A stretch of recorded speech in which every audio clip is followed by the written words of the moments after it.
It's a fungus toxicity. Particular fungus, the same one I mentioned before, that we call sorghum mold.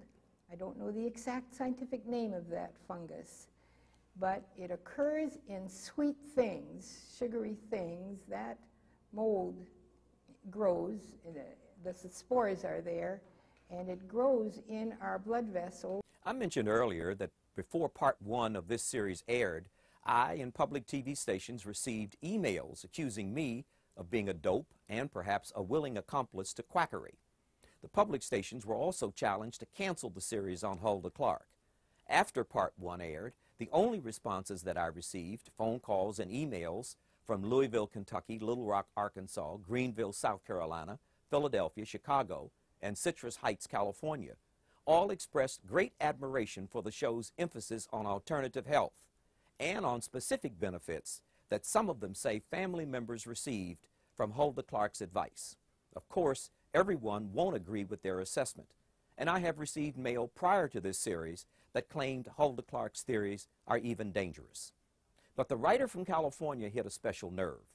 The writer suspected that because of the program's, quote, massive disclaimer, that outside pressure was being exerted from sources described as, quote, the in crowd, end quote. As I mentioned earlier also, there was one documented campaign to keep Hulda Clark off public TV and kick me off as well. But outside of the usual caution that should be exerted when dealing with controversial matter, such as Hulda Clark's theories and methods, there has been, in this instance, an additional element. I had planned to interview Dr. James P. Carter, a medical doctor with impeccable credentials, including a master's degree in parasitology from Columbia University and a doctorate degree in public health and administrative medicine. Since Hulda Clark's theory centers on parasites in the body, I thought that Dr. Carter would make an excellent addition. But perhaps, erring on the side of caution, I succumbed to a, quote, libel warning by the lawyer who represents several individuals who claim to have been defamed by Dr. Carter's book, Racketeering in Medicine, The Suppression of Alternatives, published by Hampton Roads Publishing Company in Norfolk, Virginia. The following is an excerpt from the libel warning about the book. Quote, the central premise of the book appears to be that various individuals, public and private organizations, drug companies, and government agencies are involved in an illegal conspiracy to suppress valid alternative methods of health care. End of quote. The libel warning says this premise is false. There is, of course, a subtle distinction between the word, quote, false and the word lying, the libel warning lawyer admitted. However, in no way am I suggesting that Racketeering in Medicine, The Suppression of Alternatives by Dr. Carter has defamed anyone, and the legal suit filed against him was dismissed. But neither did I want his presence on this program to suggest a subtle attack on Dr. Clark's critics.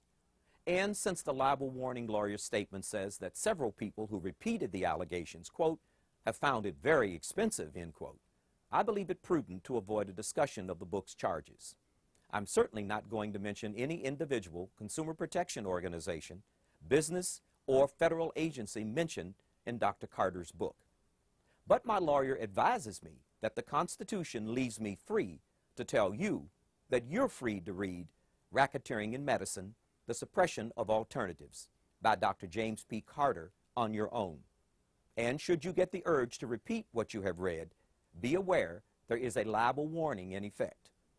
The viewers of this program are also free to watch this series on Hulda Clark's alternative theories and decide for themselves what the truth is and how you want to proceed with your health care.